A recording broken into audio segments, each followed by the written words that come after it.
Good morning, everyone. Happy Saturday. This is Tony Martinez, broker, co-broker of Extreme International Realty. And I am joined by two of my best friends in the business. In fact, we're so close, someone will call us family. Benchmark Mortgage is in the house, and we have Lynette Fernandez, and we also have Carlene Massey.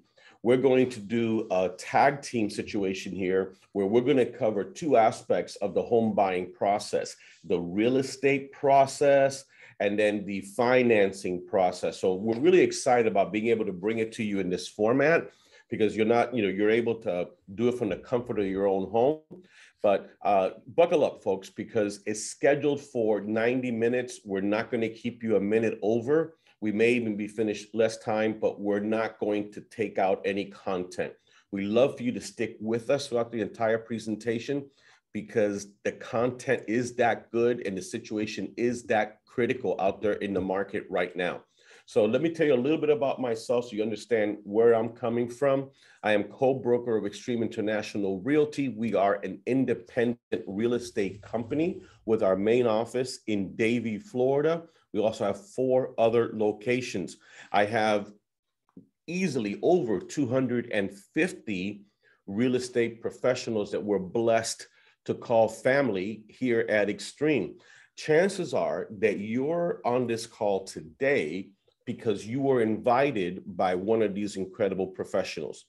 I hope you understand their motivation, what they're attempting to do by giving you this information so that you can stop paying rent and become a home owner.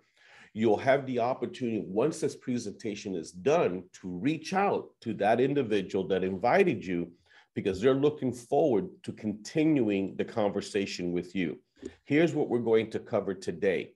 What are the benefits of home ownership versus renting? Then I'm going to give you a state, not a state of the address, but state of the real estate market.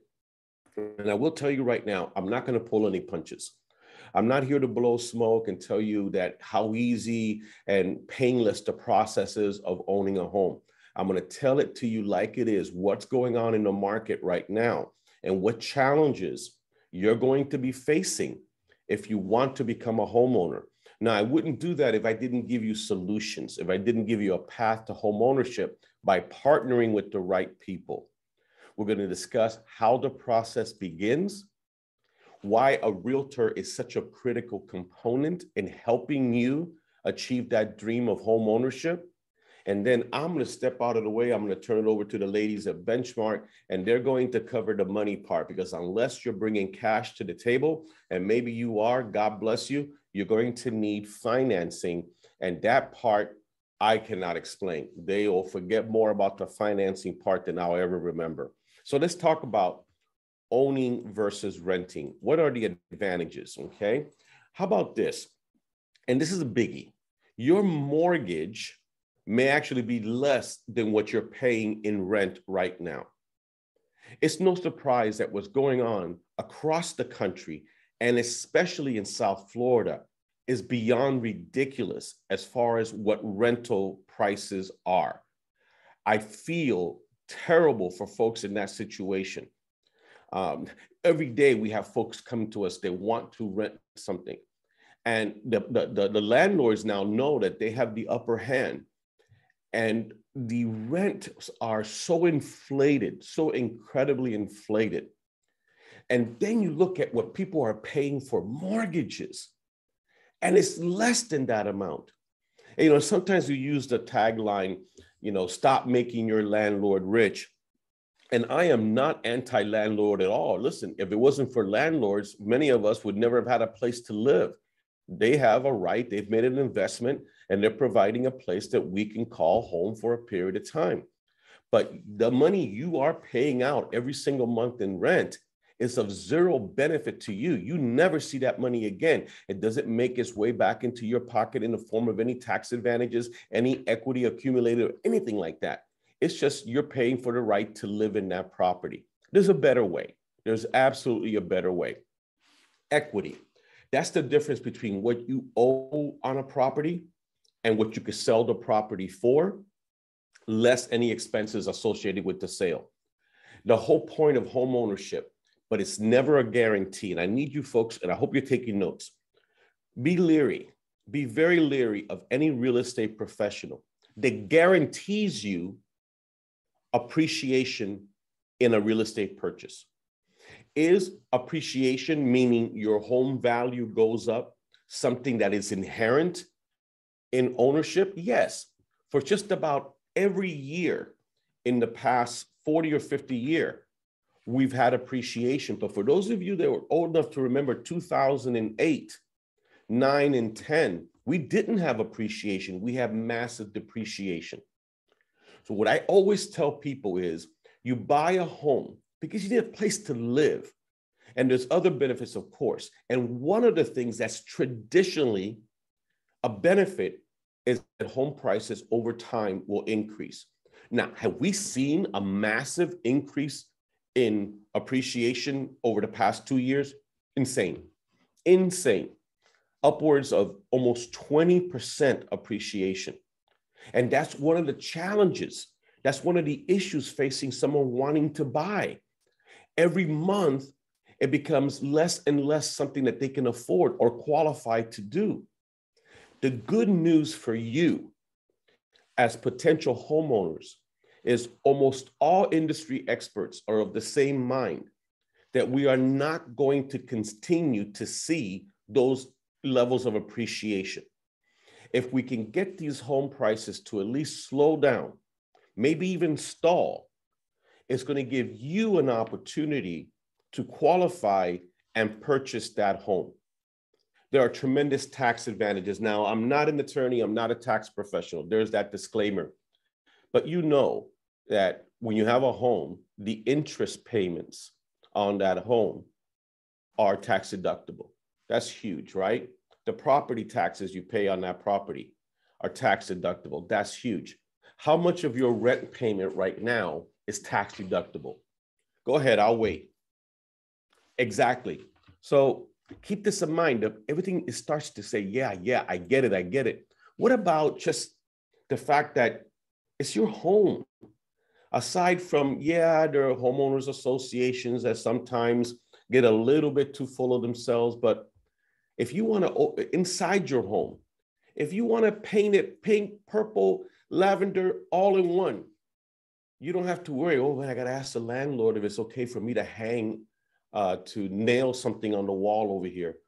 Oh my goodness, what would they say if I want to change this flooring or something else? No, it's your home. Inside is your castle. If you love a big backyard and you want to spend most of your weekend mowing the lawn like I've been known to do, God bless you. That's your right. If that's what you can afford, if that's what you want, and that's what you can afford. One of the things that seldom comes up, and it really should come up more often, is that if you play your cards right, you can get to the point where you don't owe anything on that home at all. You can own it free and clear. Now, we live in a society that tends to move around a lot, right? You know, back in the day, the average time someone would spend in their home is 5 to 7 years. You know, we've seen that slow down a little bit now. But let's say you find that home, and you say, you know what? I can grow old here. I can raise my family here. The most common option for financing, and Carlene and Lynette are going to get into much more specificity over this, is a 30-year mortgage, right? But you know, more and more people, if they qualify, are opting for a 15-year mortgage, saving tens of thousands of dollars in interest payments, and being able to pay off that home in half the time. Keep that in the back of your head, okay? That's an exciting option for those that qualify. And at the end of the day, what can compare to the pride of ownership, the American dream? You know, my family came over from Cuba in 1966. And I remember the day we bought our first home and what it meant to us as immigrants to be able to buy a home in America. I remember contributing $20 of my hard-earned money toward that fund. And I'll tell you, there's no feeling like it. We as real estate professionals take more joy in looking at the faces of the folks during and after the closing, when they're handed those keys, and we played a major role in helping them to achieve that goal. There's nothing like it. And don't listen to anybody that says you can never have that. You can. It may not be easy. It may take you longer than you want. But if you have a plan, yeah, I think most of you can achieve that. You know, a lot of times people say, well, why should I be on one of these calls? I can't afford to buy right now. We know that. We know that a certain percentage of individuals on this call are not able to buy right now. You want to, you just can't. But what if we work with you to create a plan of action that lays out a strategy for what you need to do, how much you need to save, how much expenses you have to reduce, what do you need to get your credit score up to? And maybe it's 3 months, 6 months, 12 months down the line. That's okay. We're not going anywhere. We're there for you when you're ready. Now, state of the market right now. If you were asked, and I am asking you, are we in a seller's or buyer's market? We'll get two different answers. You have two options and maybe we'll get three answers. Go figure. All right. So let me tell it to you like it is. We're totally 100% guaranteed. In fact, I'll go as far as saying we're 114%, Lynette, right? We're 114% sure that we are in a seller's market. What does that mean? The sellers have the power. You remember He-Man? Was it He-Man or something? I have the power. Yeah, that's what we have right now. And folks, it's tough being a buyer right now. Hardly any inventory, right? You've seen that or you've heard that. It's true. Hardly any inventory out there right now. All right. Down here in South Florida, we have next to nothing affordable when it comes to new construction.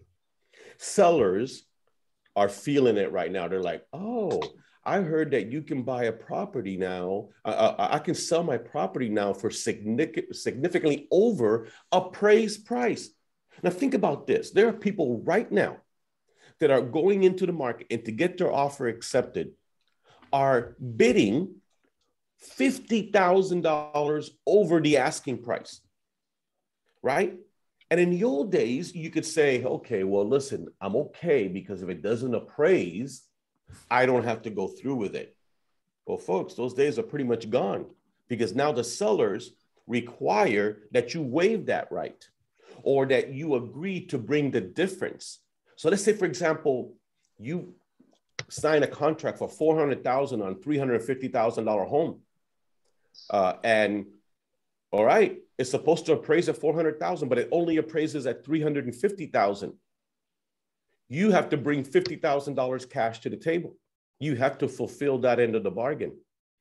This is what we've been dealing with for the past 18 months, 2 years. COVID radically changed the real estate market. When people had to work from home, go to school from home, all these things, people started buying more. They started buying up larger places.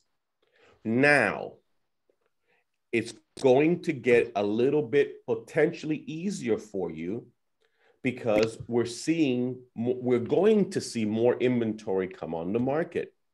See, right now, a lot of sellers believe that they're at the top of the market and they want to sell. They want to sell because they want to get maximum for their home. Now, conversely, a lot of buyers realize, understand, fear that interest rates are going to be going up. So they want to get in there right now. So right now, there's this perfect storm where there's still not a whole lot of inventory. Prices are still very aggressive and buyers still have a difficult time buying. Now, that said, every single day, we have a closing here in one of our offices. So what does that mean? If there's a closing, that means somebody bought a home. So people are buying, people are selling. And many times when somebody has not been successful at getting an offer accepted, maybe it's you're not implementing enough strategies because my agents are taught to think outside the box in terms of how can we approach this to give you the best chance of having your offer accepted. And as I mentioned, COVID-19 changed everything. Now, interest rates, I think the last time we did one of these was several months ago, and we talked about how, you know what, we think maybe kind of sort of at some point interest rates, well, you know that everything was held down because of COVID, right? The Feds were doing everything they can to get the economy stimulated to recover. And everything was officially held back, right? There were foreclosure moratoriums, there were eviction moratoriums that impacted the amount of inventory or lack of inventory in the market. Interest rates were at the lowest historically ever. All right, that's changing, folks. The feds have announced it. This is not theory, it's fact. We're going to see at least one, if not two, interest rate hikes. They have to do it.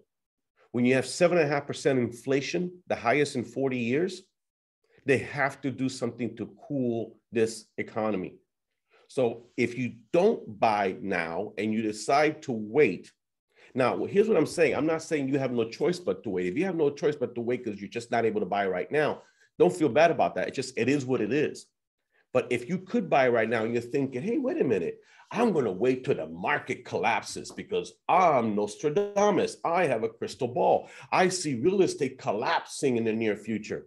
Okay, go with that. I don't see it collapsing, and I do this for a living. And even if there is a decrease in pricing, you're going to pay so much more with the higher interest rates. You should have bought now.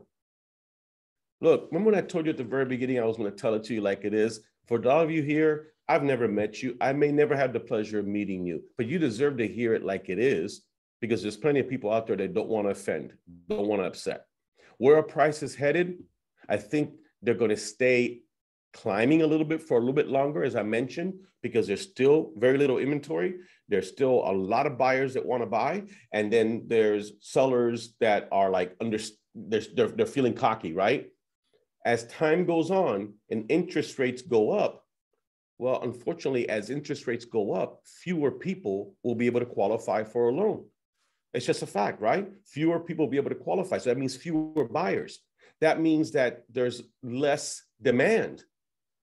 And we're already seeing people that have attempted to get super inflated prices for their homes start to adjust their prices because it just reaches the point of absurdity. They just can't get what they're trying to get for the homes. So what you could do, and the folks at Benchmark are trained to do this, they have the technology. They can actually make a comparison. Hey, if I were to buy now at this price with this interest rate, and I somehow got lucky, and a year from now, the price was 5,000 or 10,000 less, but the interest rate was a point higher, which one ends up being the most? You're going to find you're probably going to end up paying a lot more because that interest is for 30 years, okay? And we have no guarantee that if you wait, prices will come down. What if you wait, interest rates are higher and prices are higher? You did double damage to yourself. Regular sale versus short sales versus REO. I want to give you a quick little real estate course right now. And trust me, by the time I'm done with these 5 minutes, you'll know more than many real estate agents out there. Okay, that's sad, but it's true. It does matter who you select to work with. Now, when a property goes on the market, it's either going to be a regular sale. That means it's traditional. The sellers are selling it for more than what they owe on it, so they walk away with some money. That's a traditional sale. Now, a short sale is different. That's when they owe more than the property can be sold for. So the only way that they can sell the property is if the bank agrees to take a hit, lose money. An REO means that unfortunately, someone lost their home. It was repossessed. It was foreclosed on by a bank. And now the bank owns it and they are putting it on the market to be sold. Everyone get that? You should not work with a real estate agent that doesn't understand all three. Here's what happens in the real world. You meet a real estate agent. They only show you regular sales. In other words, we're already starting in a market that has very little inventory, but because of their fear, their lack of knowledge, their lack of comprehension, they don't want to show you a short sale because they've never done one. They don't want to even show you an REO because they don't get it. That's not an extreme agent. We live in that zone. Guys, I've taught 20,000 agents how to do short sales. I own my own short sale designation. I teach agents from across the country every week how to master short sales. You think my agents don't know how to do it? So make sure you're represented by someone that can show you all of the inventory that's available, not just the ones that they know about, okay? Now, here's a little quiz. I want to see if you guys are paying attention. A house goes on the market on Main Street on Monday, right? the agent that listed the property does a really good job of pricing it and prices it at $350. It's a regular sale. Remember when I mentioned regular sale, equity sale? Whew. That's it. That's the one everyone wants to see, right? On Tuesday, the very next day, the house immediately next door goes on sale, but it's an REO. Ooh, it's a foreclosure. That means the bank took it back. Okay. The property is identical to the first one, but it's an REO. So what do you think it's going to be listed for? Now, Wednesday, this has been one heck of a week. Wednesday, the third house goes on sale as a short sale. Remember a short sale? They owe more than the property can be sold for. Also identical to the other two. What will it go on the market for? Now, if you're unsure, don't feel bad. Do you know that 85% of real estate agents will get this wrong? Yeah. The answer is the REO will go on the market, should go on the market for $350. And the short sale should go on the market for $350. And you knew this because I gave the answer away. Didn't I say this one was identical to this one? And this one was identical to the other two? So if they're identical, why would they sell for less? Because you got hung up on the label. You saw REO and you think, oh boy, you saw short sale, you're thinking fire sale. And you know what happens? When a buyer is uneducated and they're being represented by an even less educated real estate agent, they won't know how to walk in and place an offer that will be accepted, that has the biggest opportunity to be accepted. And that's why so many potential buyers are not owners right now because they're not properly represented. You know, the question we have to ask folks every single day, because people want to buy, but are you ready to buy? You know, it's kind of like our agents are taught to get the DNA from a consumer. No one's going to tell you they're not going to hold a swab and tell you to say, to get your DNA, okay? But D stands for desire. N stands for needs, and A stands for ability. We need to find out what you want versus what you need by what you can actually afford. You know, if you're paying cash, you have significant advantages. If you need financing, can you provide a steady source of income? Have you been you've been employed consistently for at least 3 years? Do you pay your bills on time? Your credit is good. Okay, how much debt do you have? How much money do you have to put as a down payment and also cover closing costs? So here's what I need you to understand. Your mortgage professional, they're going to ask you some very direct personal questions. These are confidential conversations. No one's going to ask you these things online in a group. But we need you to be as honest with them as possible, because the more you share, the more they could tell you, yes, we can help you right now, or if we can't help you right now, what do we need to get you to where you need to be? So be open with your answers so that they can be in a better position to assist you.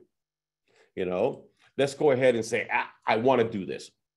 I truly believe I'm ready to buy right now. Okay, so how do you begin? We're going to go into what you can afford, what do you want to pay, your needs versus your wants. Remember the DNA, if I were to tell you right now, what do you want? I want 4 bedrooms, 3 bath with a pool, with a huge backyard.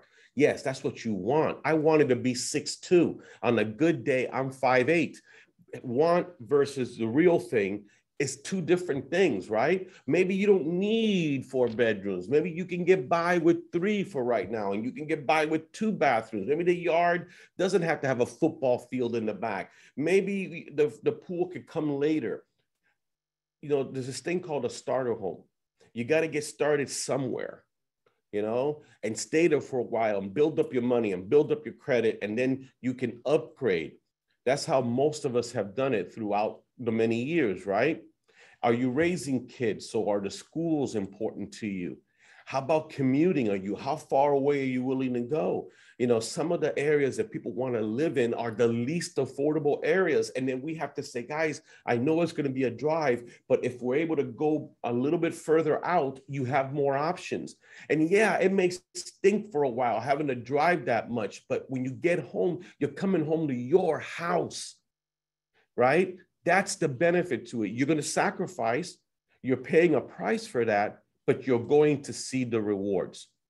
You know, I think all of us would love to start right out of the gate in a single family home, but maybe you got to start with a condo. Maybe you have to start with a townhouse just to get your foot in the door, pardon the pun.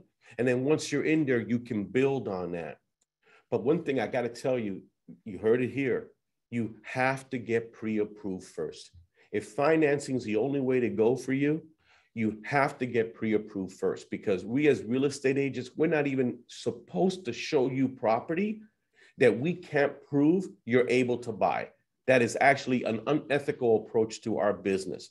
So a good real estate professional will sit down with you and say, let me get you with my lender. Let me go ahead and make sure that you're able to buy right now, and we can provide a pre-approval letter. Now, some of you say, Tony, I already have a lender I'm working with. Oh, great.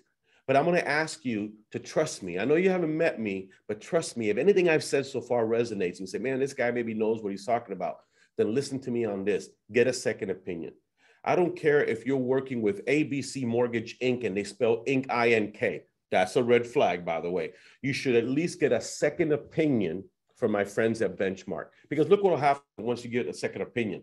They either can't match the rate or terms, and you feel like, wow, I really am getting a good deal. Or you find out the other company, well, I would not say rip you off, but let's just say they're taking advantage of you. And look, here's the bottom line in real estate, right? An approval sometimes is only worth the paper it's actually printed on. Many people get pre-approved, yet don't close. There's a big difference. The big banks are notorious for that. You know, so it's all about getting to the closing table. Now, select a realtor. Now, people ask me all the time, what makes you guys special? Well, let's start with the term realtor. Do you know that there's people, many people, in fact, hey, there's a group in the parking lot right now. I'm going to throw my shoe. It's going to land on somebody with a real estate license, because almost everybody or everyone knows someone that has a real estate license. Most of these folks are not active. They're not even practicing real estate. Real estate's a business. It's not a hobby. All right. This is the largest single purchase that most human beings are ever going to make. The largest single investment your family is ever going to undertake. And you're going to trust it to someone that does it as a hobby? And you know what? A lot of the hobbyists, they're not realtors. They're not members of the board of realtors. They're not abiding by any code of ethics, any standards. So always work with someone that has realtor in their name, okay? And we have to play by the rules. We know the market. And let me tell you something. It's not just that we have access to the inventory, because you could say, man, I can go on Zillow right now and have access to the inventory. That's not what we do. Okay, we stopped being the gatekeepers a long time ago. Before, we used to be the keepers of the book. Only realtors had the book. And you know what? Everybody has the book right now. You just go online. Where we come in is making sure that we get that property under contract. And then we take it from contract to closing. And never, ever, ever be short-sighted. The negotiation skills of a realtor can make all the difference in the world in your contract being accepted and then get to the closing table. And I'm so proud that we've assembled the team that we have, that they're here, ready, willing, and able to assist you. And look, the great news is in 98, 99% of the cases, the seller is paying the real estate agent's fee. So you as the buyer, you get all the benefits of working with a true professional, and it's not really costing you anything. Where else in life do you get that? If you're going to work with a top lawyer, you're going to pay. But crazy that we are, we're willing to bank on helping you get to that closing table, and then the seller is providing the compensation. And look, let me tell you about the home buying process. It's very, very complicated. We just don't drive Mercedes, okay? We got to interview, get a pre-approval, look at the house, tour the communities. And then at that point, we got to go ahead and discuss strategies with you, write up a proposal. It gets rejected. We write up 10 more. They get rejected. We get the 11th one accepted. Then from there, we got to collect the earnest money. We got to go ahead and get the inspection period. Ooh, you only have so many days to get the inspection period done. If you want to get out of this house, out of the problems, you got to do it then. Okay, from there, then we got to get all the underwriting part, make sure we got to work with the title company. We got to work with the mortgage company. We got to make sure that your insurance company, all of these things go into play. So when you see a successful realtor, it's because they know where the landmines are, okay? And they know how to avoid those pitfalls to get you from contract to closing. Now, can you work with several different realtors at once? Well, I've seen people do that, but my agents are not that weak. None of my agents are going to be okay with you working with more than one realtor. And people say, well, why is that? Well, let me ask you this. If I really can't see everybody, but is anybody on the call married? Okay, anybody on the married? Okay, okay, good. All right, you still date other people? Or did you only get to pick one? Yeah, go figure. It's called commitment. It's called relationships. If a real estate agent is willing to put their heart and soul and energies and expertise and reputation on the line to help you buy and accomplish that dream, don't you think they're owed some loyalty in exchange for that? And that's really what it comes down to, is that simple. So here's what I'm going to do. The next part of the presentation, and I'm going to stop sharing on my end, is some Q&A on what I've covered. And then I get to turn it over to the ladies at Benchmark. But maybe what we could do is, Lynette, maybe you can see if there's any questions in the chat that we can go ahead and address before I turn it over to you. Okay, so far we only had one question but it was financing, as to whether or not banks will finance short sales, which they do. Yeah. Anybody have any real estate questions you want to type in the chat? Or you can unmute yourself and ask away. Or that. Okay, so it looks like either I lost everyone at good morning, my name is Tony Martinez, or I was so incredibly effective that you just got everything, okay? All right, so look, it's with great honor, with great privilege. Let me back up a second. When you have as many agents as we do and as many offices as we do, hardly a day passes that a lender that comes knocking on the door saying, can we be your lender? And look, we have made the mistake of trying to find other lenders, and we're never making that mistake again. So I believe that we're in a business that you work with people that you know, like, and trust. Know, like, and trust. And that's when Benchmark Mortgage comes in, the Tokar team. They are our exclusive in-house lender, because consistently over many years, they have proven in and out to go ahead and just be amazing. You know, my wife and I recently bought a vacation home, and of course, we use Benchmark Mortgage. You know what it is to get to the closing table and the closing agent say, I can't believe how incredibly effective at communicating and organize your mortgage company is. In other words, it's not the norm. It's exceptional. And with great honor and privilege, I go ahead and turn it up to you now, Carlene. You're going to take it away. All right. Thank you so much, Tony. And thank you for everyone. 85 strong on the call. So give you guys a round of applause for doing it on a Saturday. You know, you can very well be brunching it right now or getting ready to go shopping, but you're spending your morning with us. And, you know, that really shows the commitment that you have for yourself as a potential buyer in this market in the next few months. You know, one of the things that we always say is that education is key. And whether that means that you're going to educate yourself while you're in the process or you're going to do it beforehand, this is the first step of your commitment to really establishing that home financing dream for you. So with that said, my name is Carlene Massey.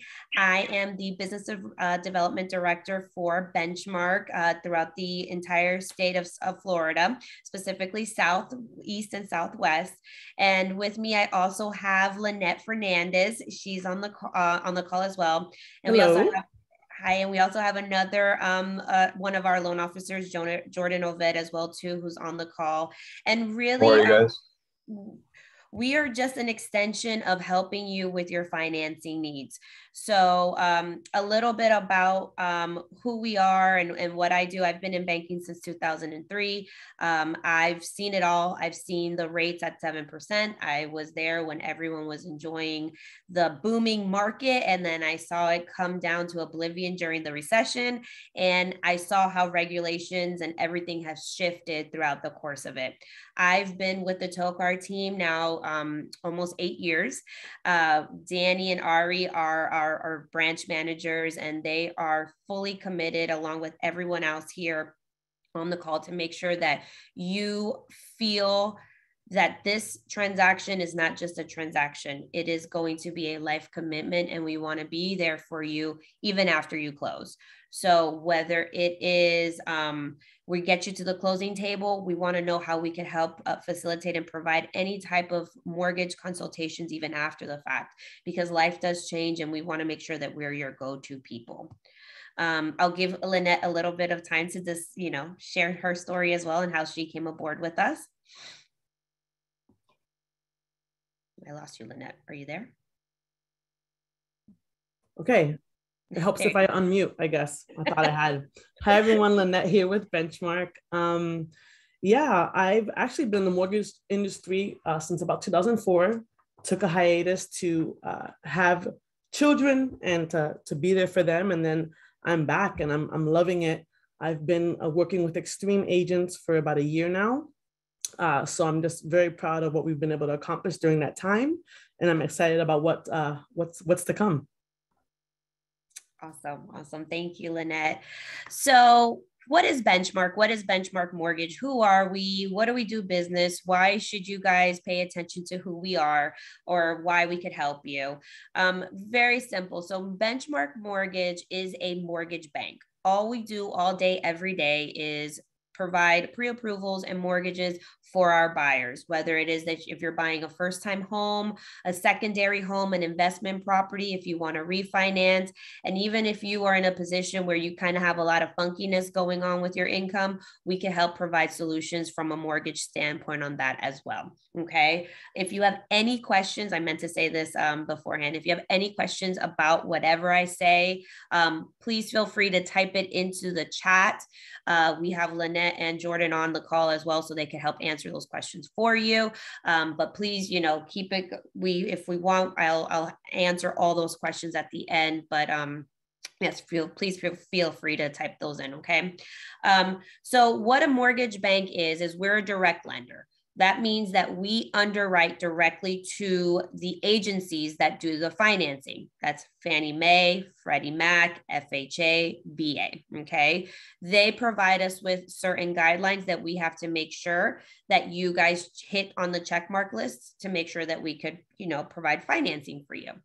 The difference between us and a bank, let's say like a Bank of America and a Chase, is because they have overlays, or they will have maybe additional restrictions that can maybe hinder the qualification for a buyer depending on where they are. For instance, with FHA, the minimum credit score is a 580 to help qualify a potential buyer. If you were to walk into one of the bigger banks, they might say, yes, we offer that same FHA product, but we want it to be at a 640 your credit score, not at a 580. So that automatically disqualifies you to do a loan with them. They hold their own portfolios, they use their own funds. With us, we have our own warehouse, we have our own funds, and therefore we're able to underwrite directly to what those agencies adhere to. Okay. So it gives you a better opportunity to really find the financing that you're looking for. And it gives us as a loan officer and as a mortgage company, the ability to really dive in and see how we can make sure that this loan works for you without so many restrictions on our end. Everything that we do, like I said, it goes beyond the transaction. We want to make sure that we are a loan financial consultant for you. We want to make sure that, you know, in that 5 to 7 years, when typically people want to go ahead and begin looking again and purchasing their next home, or if they started in a starter home and now they're ready to find their forever home, we want to make sure that we have built that relationship beyond the closing table to make sure that we're adding value to you. And with that, we have our core values that we have, such as success, relationship, dynamics, excellence, and a positive attitude. We always know that sometimes this approval process can be very grueling for you. And sometimes we know that the answer may not be what you want to hear right away. Maybe it's okay, we need to work on credit, or maybe we need to work on getting a little bit more savings. And that's okay. We're going to do it with a positive attitude. And we're going to give you a game plan on what you need to do to get to that point, whether it's 3 months, 6 months, a year, whatever the case may be. You know, to Tony's point, you know, you want to know where you stand right now, especially if you're looking to purchase, and you want to know exactly, you know, how much money you are going to need to save. And because this market is so ever adapting right now, you have to have all those tools in your back pocket so that when you are ready to get pre-approved and to go through offers and to go through multiple offer situations, you have somebody standing by your side who has truly pre-approved you beyond the scope of just clicking a button and oops, you got a mortgage. Okay. So your family is the most important part of the loan. Again, it can be very grueling. We ask a lot of questions. You know, I like to consider us as your financial doctors. You go to a doctor's office, you want to see, hey, is everything okay? And you're going to tell them everything that they need to know to make sure that they can either diagnose you or tell you to go see a specialist, or, hey, you're great. You know, you're going to kick for another 100 years. That's awesome. We're the same way from a financial point of view, but your family is the most important part of the loan. So we want to make sure that we're doing things ethically, that we're doing things transparently so that you feel comfortable with us, and that at the same time, you're sharing your financials with us to the point that you feel confident in knowing that you have professionals by your side. We always offer a plan to succeed. Like I said, you may not be ready today. You may not be ready tomorrow. You may not be ready in 3 months, or you may not get that answer right away that you're looking for, but we're going to create a plan for you because we don't want you to fail. We want you to get into the home of your dreams. We're also going to look for the best option for you. Tony had mentioned it earlier in their call. Once we get everything and we review your documentation and we see everything thoroughly and we look at everything with a fine-tooth comb, we're going to go ahead and facilitate the best options for you. That could be anything from a 30-year fixed mortgage to maybe a 25-year fixed mortgage, or maybe it's a matter of us looking and saying, hey, you might have a lesser mortgage payment if you decide to finance the mortgage insurance. These are all terms that we're kind of going to graze into in a little bit, but we want to make sure that we provide you with options, because at the end of the day, this is going to be your transaction. This is the biggest investment of your life. And sometimes you may come to us and say, our most important thing in the process is having a low monthly payment, whereas somebody else could say, no, my biggest need is to make sure that my interest rate isn't high, or that I want to pay it off in 15 years. Everybody has different needs and wants when it comes to the financial portion of it, just like they would when they're looking for a home. So we want to make sure that we show all those options to you. We are huge on communication. I over communicate, as you could probably tell. But what that means for you in the process is that we're going to constantly be updating, not just you as a buyer from pre-approval stage to the closing table. We're also going to be proactively communicating with your agent, with your title company, with your insurance people, whomever you want us to give all of that information to. We will make sure that we are proactively updating everybody so no one is side blinded and no one has to, wake up going, what the heck is going on with my file? And our biggest thing and our commitment is that we never quit. We never quit specifically with just everybody, but our main initiative here at Benchmark Mortgage is that we strive to get our veterans into the homes that they're looking for. By a raise of hands, do we have any veterans on the call today? I can't tell because I have you guys all vertical. So if you are a veteran. Someone said yes. Okay, perfect. Well, thank you very much for your service. One of the things that we do here at Benchmark, we are part of the top 50 mortgage banks in the nation to help with veteran financing. It's probably one of the most underutilized products for our veterans and active military. So if you know somebody in your realm who wants to go ahead and get more information about that, we are more than happy to give you information about VA financing. And then our last commitment to you is that we're going to close on time.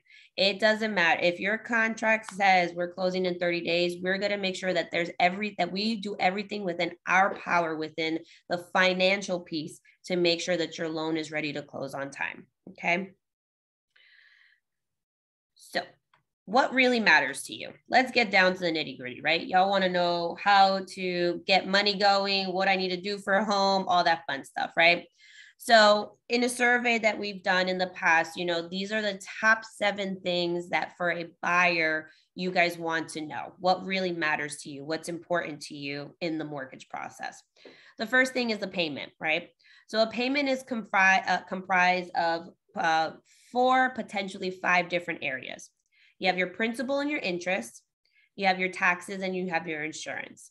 And then depending on where you're looking at, whether it's a townhouse or a gated community, you may have an association fee assessed to your total monthly mortgage payment.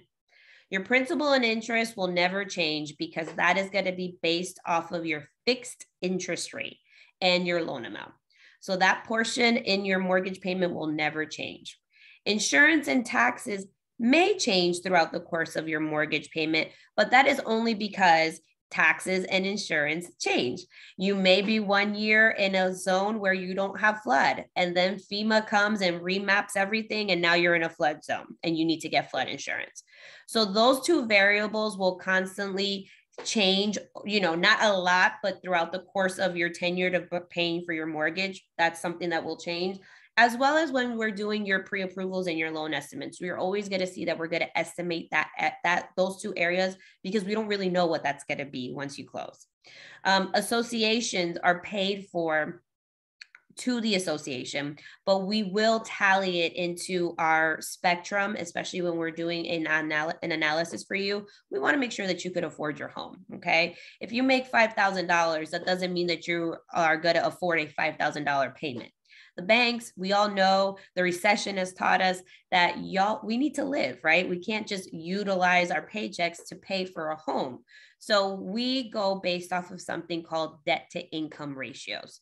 Each program, whether it's conventional financing, FHA financing, VA financing, they all have caps on how much of your monthly income we could use for you to afford a home. Okay. And they all vary within those programs. Okay. So depending on what you want to explore and essentially what you qualify for, we will be able to use up to a percentage of your total monthly income towards that payment. Okay. I hope I'm not losing you guys. And if I am, just put it in the chat and we're going to answer those questions. I promise. The second thing that matters to people is mortgage insurance. Okay. So I'm sure you guys are like, what the heck is mortgage insurance? Isn't that the same thing as homeowners insurance? No. The plain, blatant way that I always discuss mortgage insurance is that is the guarantee for the agencies to get their money back in the event that you foreclose or you cannot afford the house. So my example is always this. I have my home, but if one day I get all pissed off at my family and I say, to hell with all you guys, I'm going to go to Fiji, I'm going to sell coconuts to the tourists on the beach, and I'm not paying this mortgage anymore, guess what? Even though the house gets foreclosed, the bank is still guaranteed their money back. So that's what mortgage insurance is. Can you avoid mortgage insurance? Yes, you can. It's always going to depend on what down payment you put down, how much you're willing to put down for a down payment. But you could also avoid it by paying it upfront during your closing. Or we do have options where you could actually finance the mortgage insurance into your loan amount. Okay.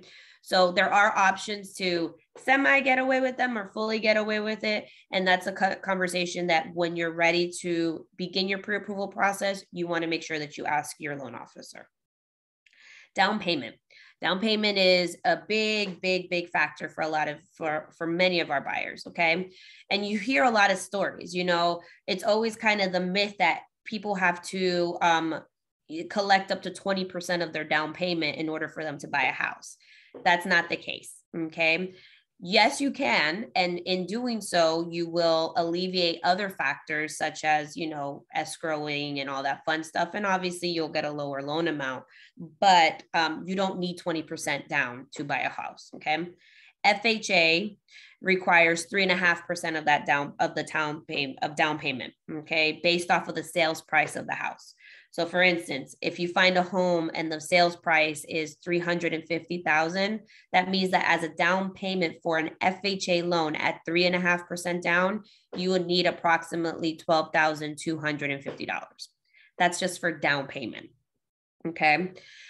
If you wanted to do a conventional financing will ask for anywhere from 3% to 5% of the sales price. So it all will fixture out depending on what the sales price is. If you look at VA, and if the veteran is eligible for it, you could actually get up to 100% of financing based off of a veteran's certificate of eligibility. So if you go down the VA route, we would want to see how much eligibility you have, and that qualifies towards your down payment. What is cash to close? So cash to close is not your down payment. Your down payment is just what's going to get you to qualify for a potential loan product. It is associated to your total cash to close, to the bigger picture, the end all result. But your cash to close is really everything else that is going to be needed to get your loan closed. So you have title fees, right? We have to pay a title company to pull permits and liens and make sure that, your home isn't essentially owned by another person who died 70 years ago and never got recorded. We have our taxes and insurance. Every home has its own property tax number. Every home requires its own kind of insurance. So all those things are varied, and we pay for that at closing. We also have our processing fees and our underwriting fees. You have your appraisal fees. So these are all the fees that are associated to the home. In my Carlenism, and don't quote me on it, but what I do is I always like to give buyers a worst case scenario perspective of life, because I rather you collect a lot of money and then have a great ending at the end saying, oh, wow, this didn't cost as much as you said it was going to cost in the beginning. I always factor in to do another 4%. So if you're thinking about savings, right, let's go back to that same scenario. It's a $350,000 house. It's an FHA house. You're putting 3.5% down. Let's say you want to collect an additional 4% of that sales price. Okay. So that comes out roughly to about, I think it was like another 14 grand that you would need just for closing. So combined in total for that purchase of that home for 350,000 on an FHA, you would need anywhere from 24 to 26,000 saved for everything. That is a worst case scenario though. Okay. I just want you guys to kind of have that thought process in your head so you have an idea of who, what, when, where, and what is it that I'm going to need. There are different options for down payment assistance. I know many of you guys are probably thinking to yourselves, well, I hear about all these grants and I hear about all these things that I could, that the cities pay for. And yes, they're there. They're there to help facilitate. Here's what I will tell you about down payment assistance. Okay. There are stricter guidelines. Okay. And you do have to have some funds saved. They're not going to pay for everything. So you do have to come in with some form of savings to really help offset the cost of that. They're good at, some programs give you up to a certain amount. Some have other restrictions as far as how long are you supposed to stay in that property. A lot of the times, if you don't stay within the allotted time of that program, you may have to pay that grant back to the county or to the city. You have a slightly higher interest rate for down payment assistance, and there is a cost for it. You know, typically it's a 1% application fee and origination fee that the county or the cities require.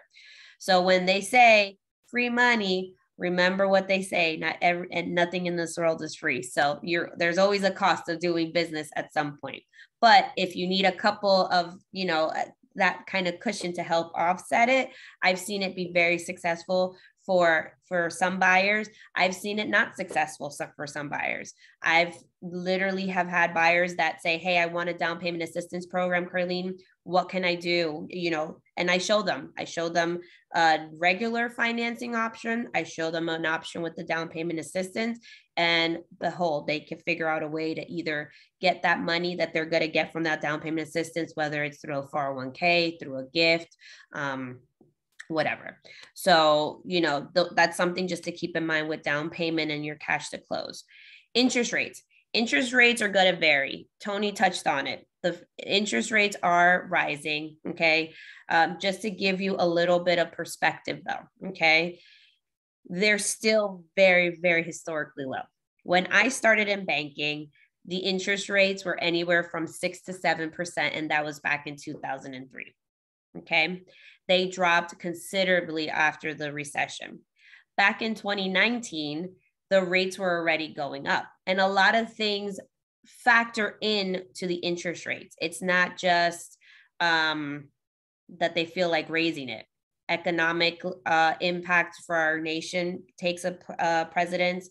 The presidential candidacy takes all into effect. You know, we look at everything from a pandemic standpoint. All those things can factor in for an interest rate. So what happened back in 2019 is that they were slowly starting to ink up into maybe the 3.8, 4%. And then we were in a national lockdown and a pandemic happened. So because that happened, the rates went astronomically low, down to the 2s and to the low and to the mid 2s and the low 3s. But now we're at a place where we are recovering and we're trying to get back to a sense of normality. So rates are gradually going up. You'll never see a rate go from 3.5% to 7% overnight. That's not how that works. Okay. But they're still low. So take advantage of the fact that they are low to get yourself qualified and give yourself the opportunity for that. Okay. Interest rates will be fixed once you find a home. So while you're shopping and while you're out there with your agent, and, you know, you have the loan officer out there, you know, sending you loan estimates, keep in mind that that rate is not a fixed rate until you go under contract. Okay. So rates change. And because of the way that the market is, it's super duper duper important that you maintain in constant communication with your loan officer, especially when you're ready to look at a home, so that you can make sure that the rates aren't going to impact your purchase power. Okay. Then we talk about loan estimates, which is actually a good segue to it all. Okay. You get a loan estimate anytime you are pre-approved. And that loan estimate is going to break down pretty much the total cost of what your loan will be. It will show you your interest rate. It will show you your annual percentage rate. It will show you the taxes of the property, the potential insurance of the property, what your estimated monthly payments are. Once all of that is in place and you go under contract and you find the home, those numbers begin to get more concrete. Okay. But up until that point, you won't. It's going to kind of vary, and it's going to vary house to house. Okay. So just always keep that in mind. And then you have your closing disclosure. Your closing disclosure is something that is a federal regulated document in which we provide all buyers 3 business days prior to their closing. Okay. At that point in time, we should have all the final numbers from title, from insurance, from your monthly payment. What are you going to be putting down? And that's going to be the final number that you are going to send to the title company and wire to the title company. Okay. At that point in time, we should be good. Sometimes we don't have all the clear to close or we don't have a fully approved loan 3 days prior to closing, and that's okay. What we want to do is ensure that we send out that closing disclosure to ensure that you are still going to close on the date that your contract reads. Okay. I could stop right now if you want, and I could go over some questions. Lynette, are there any questions in this chat? Yes, there are. Okay, so someone said, when looking at DTI, do they look at monthly income or do they look at assets and investments? So debt to income is we look at your total gross income and we divide it by your total monthly debts as based off on your credit. Okay, what's on your credit report. We will also determine if you have child support or alimony that will impact your debt as well. But we divide that and that comes up with a percentage. And that percentage is what's going to determine how much of your monthly pay or how much of your monthly income we could utilize to have you qualify for a loan. They were also asked if we do interest rate locks. We do interest rate locks. Typically, we lock them after you find a home. So that's when you lock your rate. And your rate, once you lock it, it's going to be fixed for whatever the term of the loan is, whether it's 30 years, 20 years, 15 years, 10 years. Are you a first-time home buyer in Florida if you've owned property in another state prior? The definition of a first-time home buyer is if you have not been on a title of a mortgage or a home in the last 3 years. So if you have a home in another state and your name is on there and it's titled, you are not considered a first-time home buyer. So how does a $200,000 school loan impact your ability to get a loan approved? So what we would look at from that portion is we're going to see if your student loan is deferred. If it's deferred, then we have to submit certain calculations in order to determine what your debt to income is. If you don't have a deferment, then we will talk to your loan officer to see what options we could have to get you on a payment plan with your student loans. Sometimes getting yourself on a payment plan and having a $30 monthly payment versus us doing a calculation of, I believe it's 1.5%, which is going to be far greater. It's almost easier for you to go down the route and get yourself on a payment plan for your student loans when it comes to the student loans and deferments. But we will calculate that as part of your debt to income. Is there such thing as assuming a loan? And if so, how does that work? So there is ways to assume a loan. The only two programs that would allow you to assume a loan would be FHA and VA. Those are the only two programs. There is a certain qualification process for that as well too. But if the seller wants you to assume their mortgage, there are specific steps for that. Okay, so someone asked, they're heavy into crypto. So how does that figure into income verification? As of right now, I do not believe that crypto is considered a form of income. I could be wrong, and I will table that one, and I will ask Danny, who is one of our branch managers and very big into crypto. But as far as I'm concerned, we don't consider that as a form of income. Yeah, if I could chime in on that, I mean, crypto would be like an investment, like if you have stocks. Okay, so at the end, with if I understand this correctly, Carlene, you're looking at what your income is versus what's going out. And at the same time, you're factoring in what long-term debt you have that has to be paid, all right? And then now I think the question was, okay, I have this long-term debt. Do you look at someone's assets? If they have $100,000 in stock or $100,000 in that moment in crypto, because we all know crypto is very volatile, right? You know, it's 5 seconds later, you're broke. So, you know, do you factor in what assets they have as far as wealth-wise, like stocks and crypto? I would have to find out for you, and I will table that. So whomever was the person on the chat that asked that, I can get that information and I can make sure that Lynette reaches out to them directly. I don't know the intricacies of it. I know that there are mortgage options that are outside of the norm where we could look at investments and try to collateralize it into some form of income for the buyer. But that is a specific, what I like to call funky loan. where we would have to kind of monitor that. So, but for a standard conventional and FHA loan or VA, I would have to double check on that. Okay, we had another question. Can you change your mortgage year payback period? Like if you get a new job after pick a 30 year, can you change it to 25 years because you can afford it now and save on interest? You can. You typically would do that through a refinance. So you would refinance the loan into a rate term situation, and we could go back 25 years, 27 years, however often. But yes, you can do that. Okay, they said, are some debts worse than others? I think for student loans, they take 1% off your mortgage amount.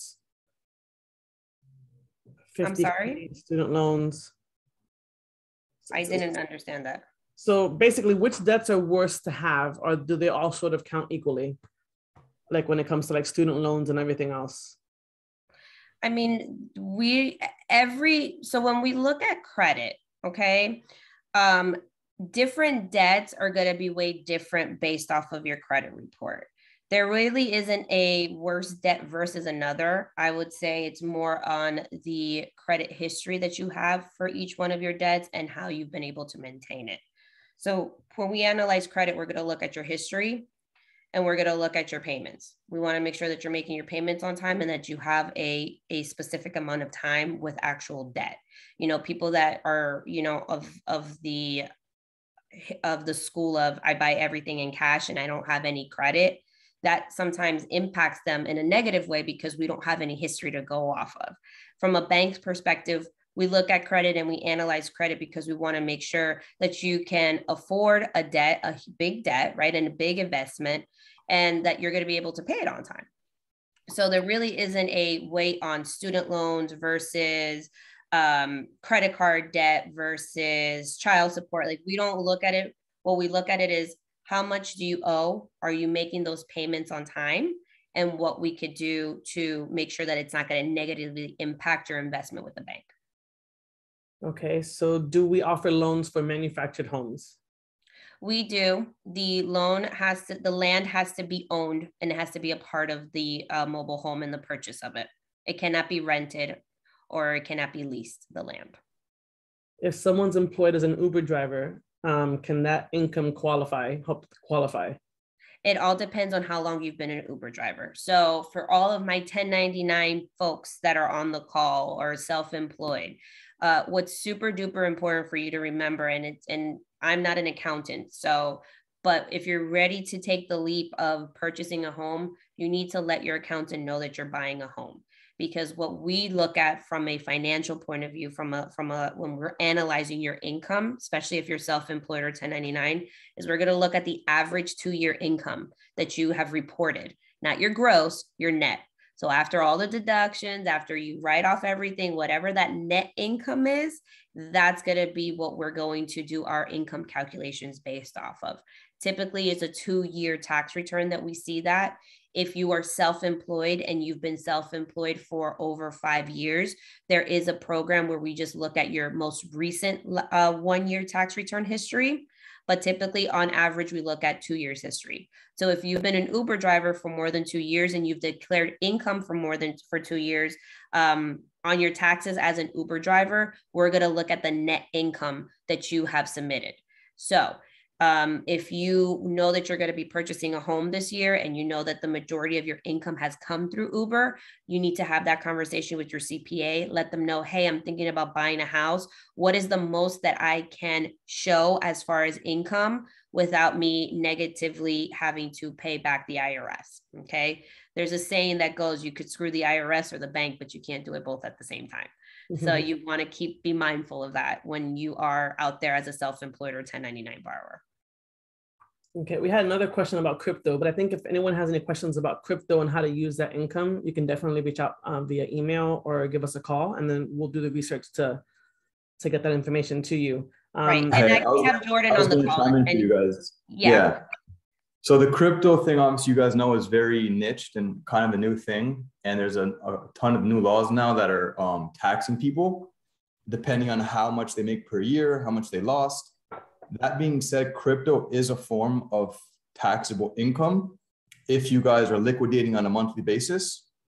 in form of dividends, or if you guys make over a $3,000 net profit for the year, that is considered taxable income. So you would be able to utilize that. The only issue with that is you would have to have, again, 2 years worth of history. So you would have to have an account where you've been doing that for about 2 years in order to use that as income. So hopefully that answers your guys' questions. Awesome. Thank you, Jordan. I knew that you are our young guru on the team that does all this stuff and have all these funky crypto situations. So I appreciate you chiming in on that. Someone asked if they had any good programs for teachers. So I actually just came back from Greater Association Realtor Days up in Tallahassee.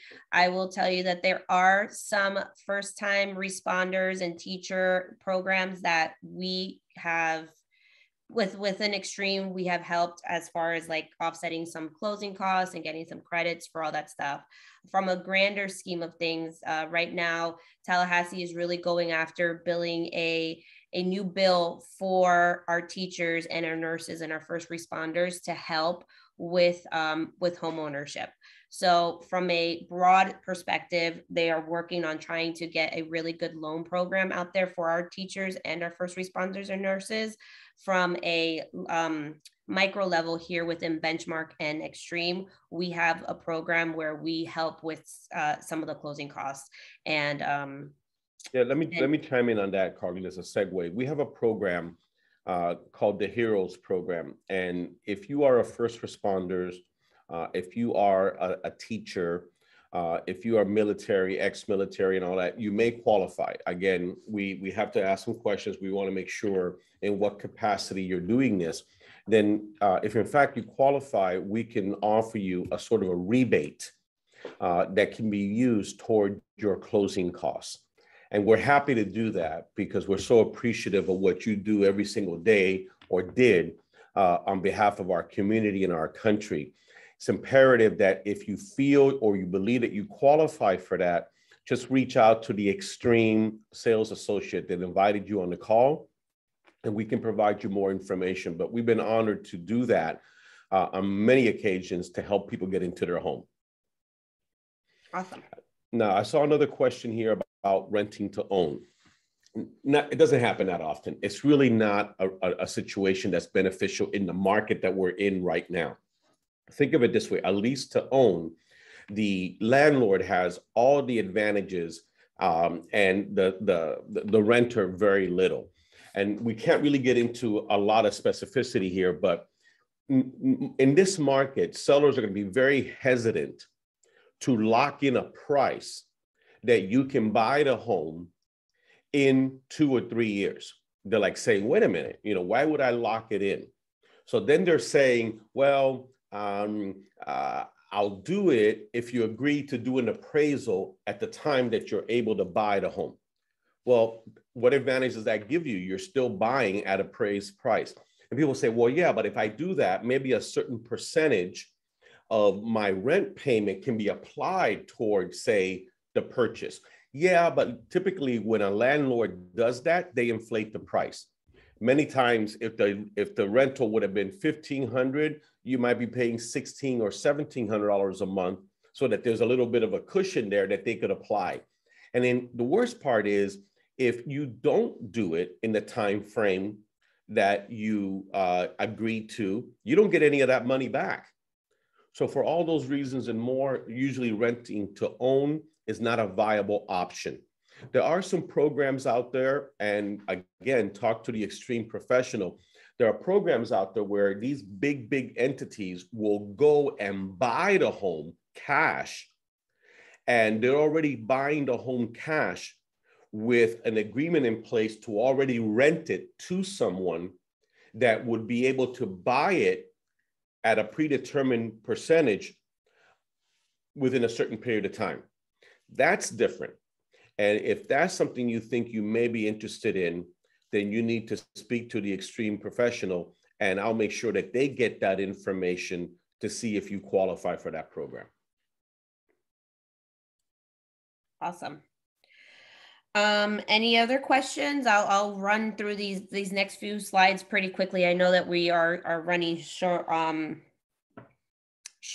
time. So there's a lot of things that can affect your rate, okay? This is pretty much the list of all of the things that could affect an interest rate and what's the rate that you got, okay?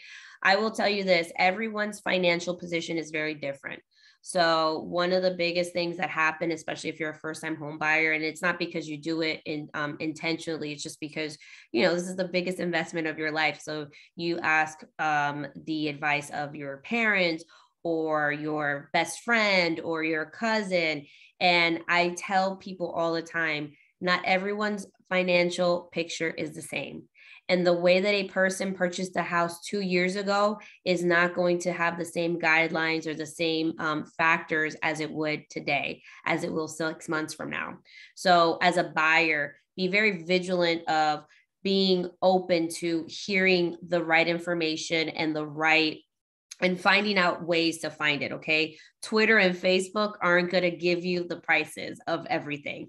If you go online and you type in interest rates for today, I guarantee you're going to see a rate of like 2.875. But if you read the fine print, it's going to say it's for a 15-year mortgage for a person who makes over 120,000 in annual income and their credit scores at a 720. Okay.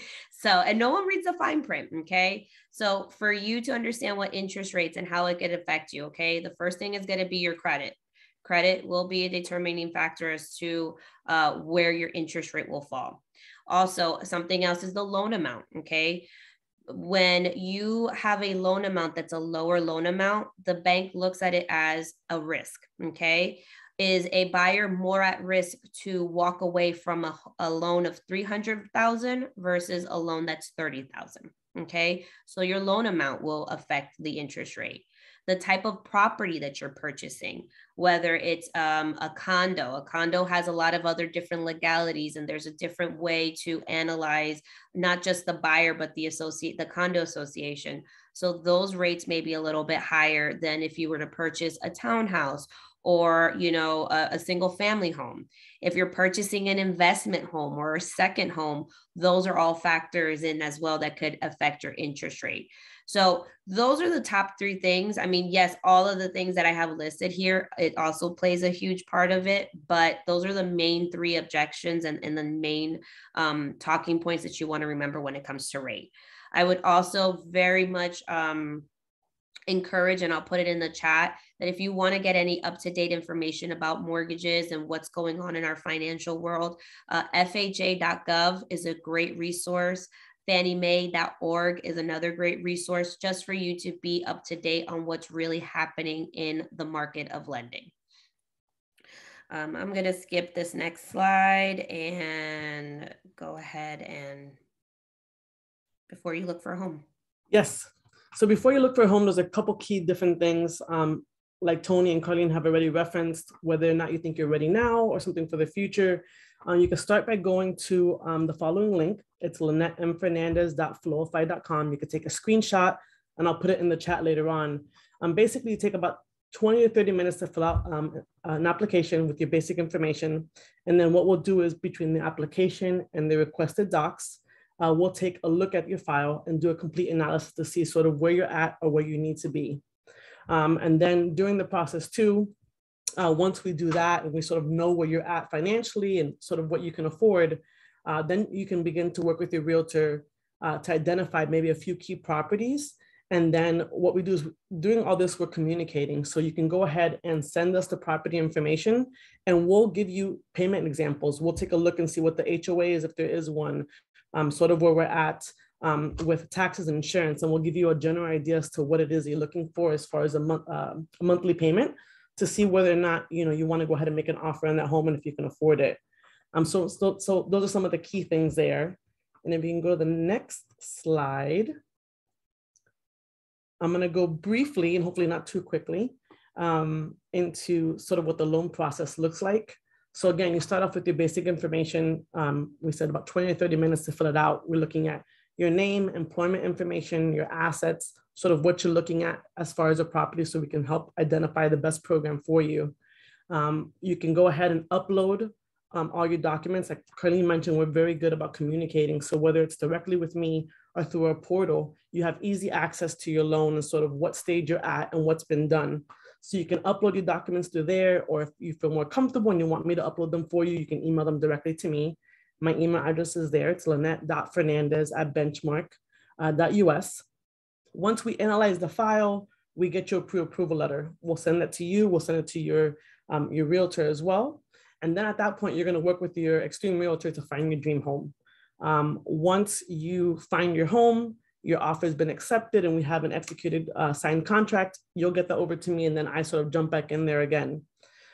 Within 48 hours, we're going to go ahead and we'll submit all your documents and the contract and everything else in your file into underwriting. So I'm trying to go a little fast to be mindful of your time, but if you have any specific questions, you can put them in the chat and we'll address them.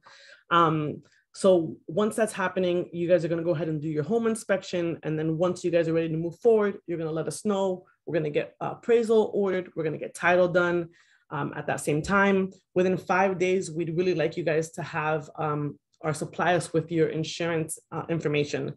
So we want you to secure your homeowner's insurance. And if you don't have one, we have a really good one, Jason Smith, that we work with, that you can also use them as well. What we'll do is underwriting will then issue a conditional approval. That's sort of what the loan commitment is. And it'll say, hey, based on the following information, if we can get this, it looks like the loan will get approved. Once we have that, we'll communicate there as well, like, hey, we need the following documentations. We'll submit the final conditions into underwriting and then wait for that clear to close. We'll usually get the clear to close typically 10 days prior to closing. Again, we're always working on the timeline, trying to meet the date on the contract or doing it before. We want you to go ahead and review your pre-closing disclosure 3 days prior to closing. Again, whether we have a clear to close or not at that point, it's just important to get that out so we can get you closed on time. Once you have that and you've reviewed that, you're also going to get a final closing disclosure that you're going to review.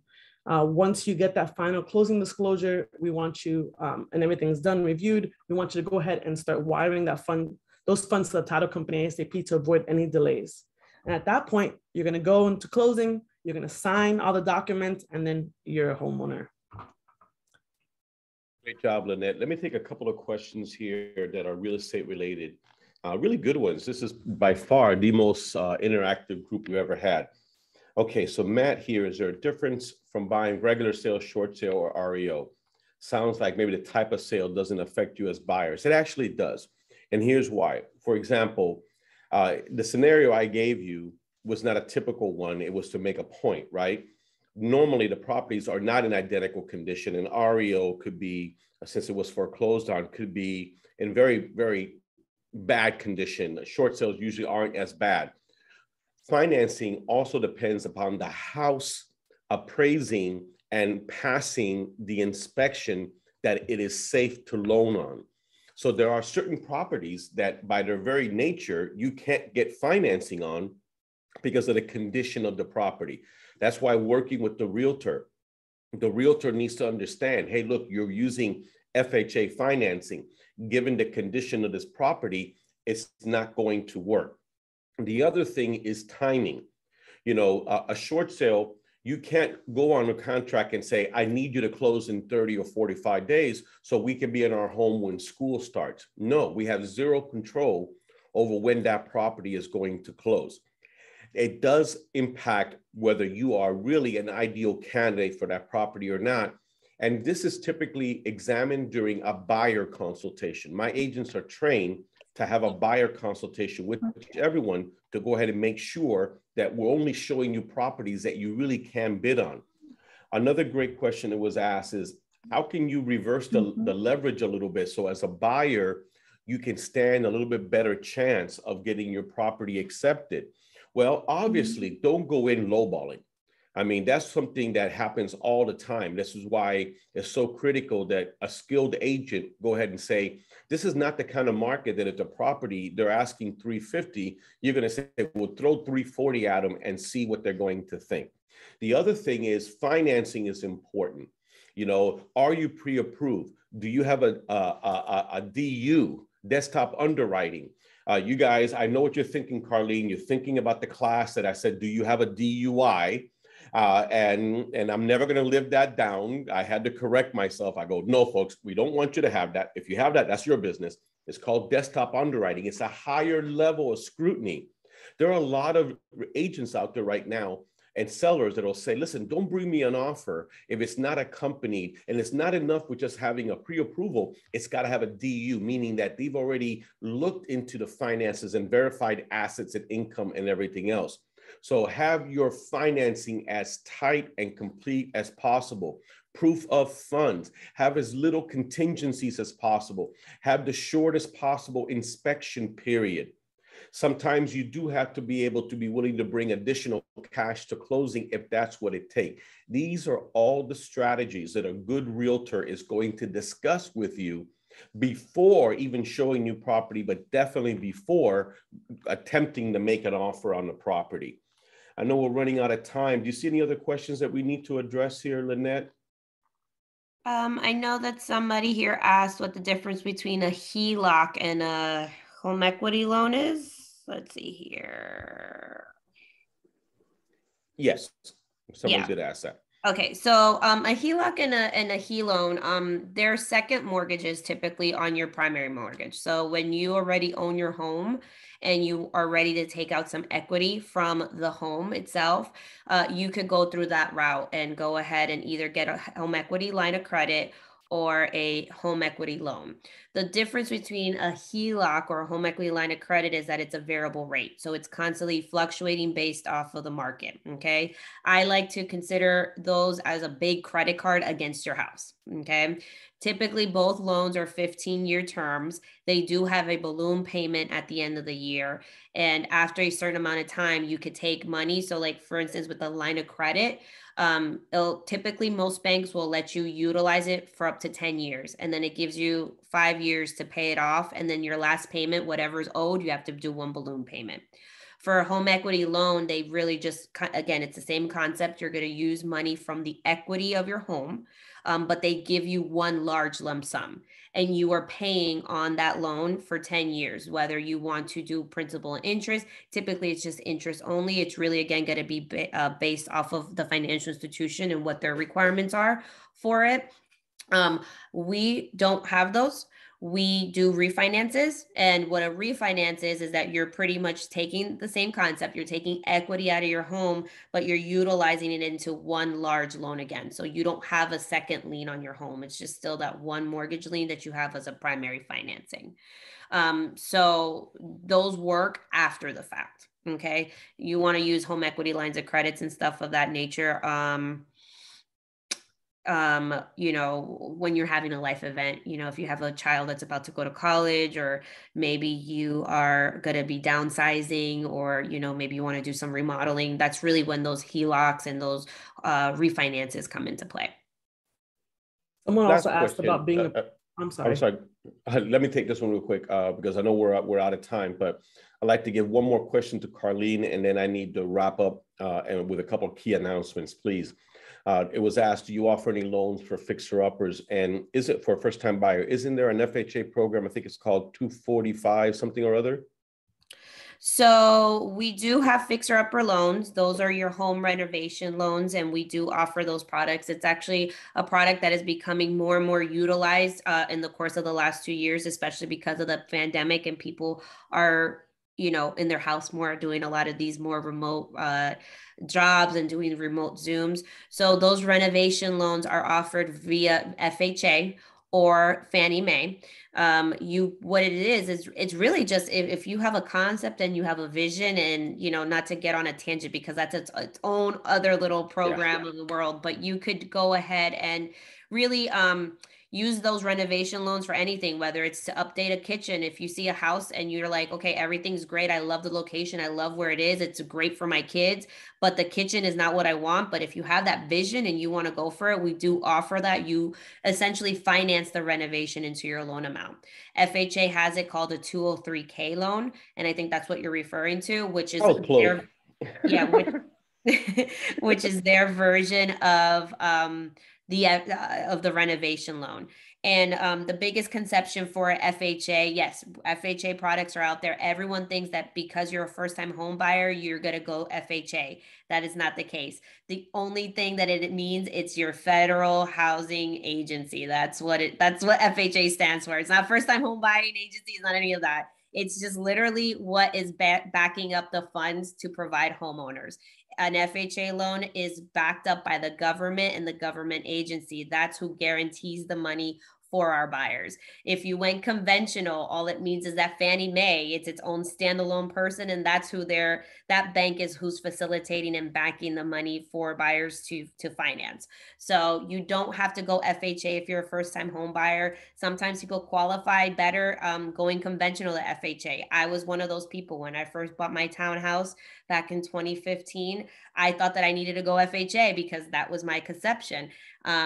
And I ended up saving more money going conventional. So be open-minded. You're going to walk into the process thinking that you want a specific thing. You may walk out having something completely different, and that's perfectly fine. We're here to help and make sure that you're getting the best deal that's out there that's allowed for you with the best rate and the best closing costs to fit your needs.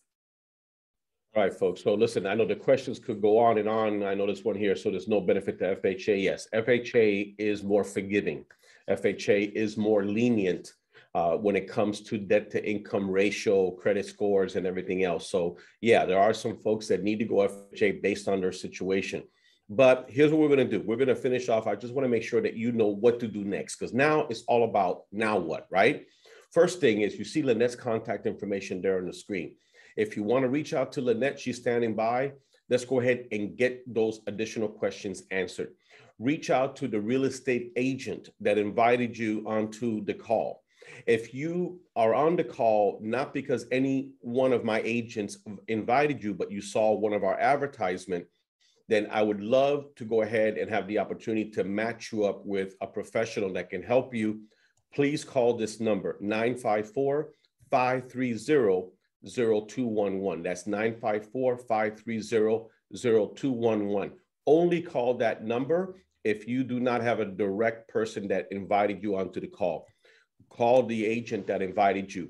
We are going to make a recording of this available. If you like to have the recording, ask the agent that invited you onto the call for the recording. This way you can play it over and over and even share it with other individuals that could benefit from this.